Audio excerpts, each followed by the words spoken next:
Möhtərəm qardaşlar, birinci növbədə məhsdən qardaş soruşub. Məhsin vaxtı bilirsiniz nə vaxt başlayır?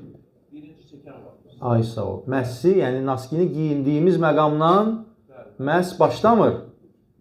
Deyək ki, deyək dəstəmaz aldıq sübh namazında. Çox insanlar bunu qarışdırır. Diqqətli olun. Deyək ki, sübh namazında dəstəmaz aldıq. Naskini giyindik.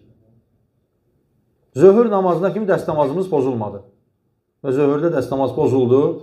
Və zöhr namazında dəstəmaz aldıq, ilk məhsimizi çəkdik.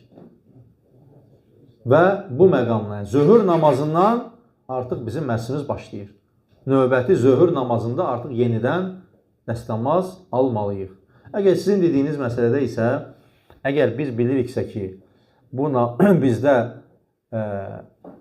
dəstəmazı vaxtı bitəndən sonra məhs çəkmişəmsə, təbii ki, o namaz qaytarırıq.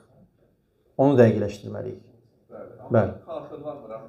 Zöhrü məhs çəkib. Şübhə varsa şübhəni tərk edirik. Şübhəni tərk edirik. Hətta məsələn, insandır, namaza girib və yaxud dəstəmaz pozulub-pozulmadığını bilmir. Nə etməlidir? Hamıda olur o. Deyək ki, biz dəstəmaz almışıq zöhr namazında. Əsr namazına gedirik, şeytan şübhə gətirir ki, dəstəmaz almışam, dəstəmazın pozulub yoxsa yox. Nə etməliyik? Bu zaman alimlər buyurur ki, dəstəmazı aldığımız vaxtı xatırlamalıyıq. Zöhrdə aldığımız vaxt, bəli, aldığımızı əmin olandan sonra şübhəni qoyuruq kənara. Şübhə olur, artıq iptal olur. Namaz qaytarılmır, bəli.